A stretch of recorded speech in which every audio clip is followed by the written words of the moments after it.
Hey friends, it's Brooke.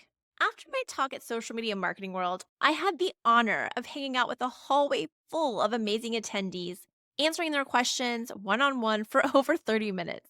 We captured some of the best conversations to bring to you for a special bonus care chat where real people saw me speak and came up and asked real questions about growing their community, creating better and more engagement, and turning their connections into impact through social media.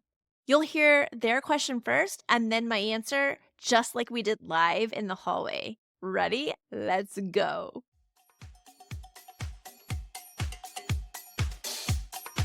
Welcome to the Social Media CX podcast, where social media meets customer experience and where all fires, no rainbows is the current reality for most brands. I'm Brooke, CEO of B Squared Media, and I am on a mission to change that. Social media can be the MVP of your CX strategy, and I'm here to show you how. Each week, we'll tackle the challenges of social care head-on with candid interviews, real-world case studies, and actionable advice to turn your social channels into loyalty-building, revenue-driving dopamine machines. Whether you're managing customer complaints, trying to engage meaningfully, or just tired of missing DMs, this podcast is your guide to putting out the fires and building the rainbows.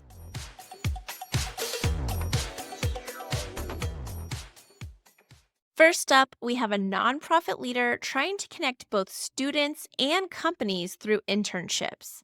How do you create engagement when you're balancing two very different audiences? Let's find out. So I'm in a nonprofit, higher education, and what we Nonprofit. do, we put students into internships, and we work with different companies. So I really want to do interactive posts, but I'm not like I'm weird because it's B2B to C. Yes. So I don't know what to say to get people involved because it's companies and students. So I Mhm. don't know what So you have two segments. You're talking to the people who are wanting to do the internship, but you're also talking to the companies who are placing the interns. Yes. Okay. Yeah. That I can get where that's challenging, Mhm. but I think it can be if you focus on the interns 1st, I think it would be a real benefit for the companies to see Gotcha. that conversation and that Mhm. engagement happening with these really smart, amazing people. Mhm. And then that should be your angle. Gotcha. How do you make them look smart and amazing? Gotcha. So you wouldn't necessarily like play on like the youth where it's like, hey, like I mean, you could, but it's like show us your Riz, right? If we're gonna play on the Right. root, if we're gonna play on the youth, like, Yeah. like what? Show us your Riz. Like, what Uh-huh. do you got? You know, yes, I'm an old person saying that, No, so I'm trust probably me, not I'm saying it same right. boat. I But get like, kind of see this community of interns happening and like this fun banter, and you're really making them the hero. Then it I think it'll be looks attractive to them too. okay. Yeah. Because that's what I want to do. Like nobody talks. There's no conversation on any of my platforms. It's just they're like. So I know. want to do that, but I love You that have idea. to you have to build the conversational Gotcha. content though. Like they're just not going to come comment to comment. Right, You have yeah. to make them want to like stop scroll Mhm. and share that opinion or that feeling. And sometimes that means you have to share opinions and feelings as the brand. Gotcha. Okay. You know, so it'd be like name a 4-word horror story about your last job or something. Or LinkedIn's done this, like we've reduced the budget. 4 words, right? What's your 4-word marketing horror story? You could do something like that. Love that. Okay. Yeah. That's great. Okay. Thank You're you. welcome. Next, another nonprofit focused on diabetes education asked a really smart, data-driven question. How do you find the exact right engagement rate formula when you're reaching both followers and new audiences? Now, spoiler alert, I'm not a math girl, but I am a let's use AI to build something even better girl. Here's how we tackled it. So I'm coming from the nonprofit sector. We do diabetes education for people with this disease, and currently we are trying to identify the engagement rate for us and what does it mean at this nowadays, right? Yes. So because considering the fact that our posts are going outside of our followers, right, they're getting like non-followers reach. So what would be your ideal formula on the engagement rate to kind of have it in the end of the month and take the data-driven decision what was working good, what was not? Do you know what your baseline engagement rate is? Obviously, it's like 4%. Congrats, because that's better than average. One or more. Right? And how much of like the conversational content are you posting? A lot. A lot. We do not struggle with the like quality and quantity. We just trying to find this formula because we're using the Sprout Social.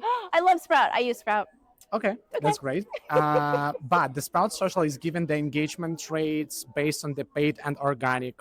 Yeah, it has both. Right. So like we're trying to distinguish those two metrics, and Sprout Social is not giving us. If it was me, I would take that report, take a Okay. snapshot, like Okay. literally like an image, upload it into like your favorite AI, ChatGPT is mine, and then ask it to help with that. Right. I also do that. So I'll download a CSV of all the engagement that we got, and I'll upload that CSV into AI. Yeah. And I'll ask it to look for the trends and patterns in the engagement. I hear you. So just to finalize this, so what would be your ideal formula of this engagement rate? So that's it would be baseline, and then some, I can't tell you what it is, but some sort of growth year over year. Okay. Right. And you can do it quarter by quarter if that's better, or month by month if that's better. Yeah, because initially we're taking like amount of comments, shares, saves, likes, and dividing that by the impressions. This is our formula.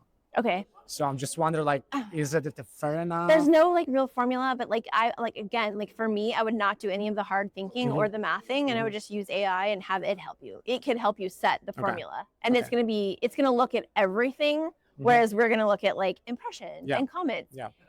It looks at all the things. AI is not a focal. Right. Like we're very focal based. Yeah. AI sees everything. Yeah. So I would ask it to create the formula for you, and then just keep working on it on an iterative basis until it creates the formula that you're happy with. That sounds great. Yeah. Thank you so much. It's a pleasure. Thank you. Hey there, I'm Brooke Sellis, global speaker, social media strategist, and educator. I teach 3 university-level courses at UC Irvine. I'm launching a LinkedIn Learning course this year. And I bring that same level of real-world expertise to every stage I step onto. If you're looking for a speaker who doesn't just deliver slides and disappear, you're in the right place. I stay after the talk, answering questions one-on-one, making sure every attendee leaves feeling seen, heard, and ready to take action.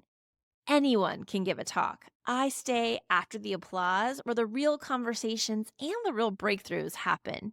Want that for your event? Visit brookesellis.com. That's BROOKESELLAS.com, and let's make it happen. Finally, a restaurant with deep community roots. We're talking 50 years of loyal pizza fans. And they're wondering, how do you spark more fun and creative engagement, especially when it feels like you're already doing all the things? I work for a pizza place in Arizona. So we do like a lot, I feel, of really fun, cool stuff on our social media. Like, for example, last year was our 50th anniversary. We did a golden ticket giveaway so it was social media led, where we gave them clues to like physical locations to go find things. Fun. But it like a scavenger hunt. Yeah, it was a scavenger hunt. But I feel like it could have, even done better, because we've been around for 50 years. Wow. And there are so many people who are like devout pizza eaters of us. Like we're called spinatos. And so like I feel like it's kind of hard to find that engaging content because like with education, for example, I would want to like make a recipe, or something. Oh, that would be fun. Like a new pizza recipe, and the winner like actually gets to have their pizza named after them on the menu or something. Exactly. We have that in mind and stuff. But I feel like even when we do those kinds of things, they're still not coming. Like this month is Employee Appreciation Month. And so we posted something like 2 days ago about, name your favorite waiter or waitress, and we'll send you a gift and them a gift. And it's like 2 comments, So do you have like any? That might be too broad? Like give them softballs first. Like, give it like pitch them the easy stuff first. Yeah. Like that might be too difficult. So I would try the recipe thing, but then before I got to the actual like, hey, we're gonna come up with a new recipe, your name's gonna go on the menu, whatever. I would start with like what's the weirdest topping you would put on your pizza? And then go with like the pineapple. Like I think that's weird, but like a lot of people like that, right? Like, but pick the anchovies. Like pick the weird ones and let people vote, right? And then it's like, what's your like you can only have one topping on your pizza for the rest of your life. What would it be? Cheese only, pepperoni? Yeah. Get people like in that mindset, and you can call back too. Like there's thing in comedy called the callback, but you can call back to that content and be like, we've been talking about toppings and this and that, and that's because, and then announce the contest. Okay, that's a good way to do it. Yeah. Do you have any other, like, I don't know, pieces of advice for somebody in a restaurant? So I feel like food is so easy because I'm such a foodie. It is easy. Please do it. Yeah.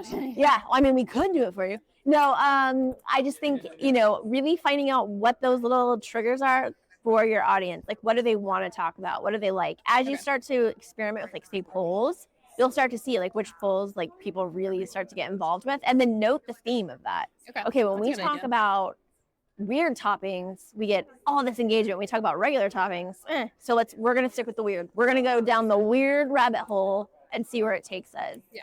That's what I would do. Okay. Well, thank you very much. Thank you. So nice to meet you. Nice to meet you. Oh. Last, in between sessions, we had a great side conversation about engagement strategy. Should you like every comment? Should you reply to everything? Here's what I had to say. Like every comment, and we would only respond to like The needs. Yeah. the needs. Mhm. Would you flip that? Like in the meantime, would you adjust that strategy to say stop liking every comment and only engage with the ones on a deeper, more personal level? And that might mean to engage with fewer people.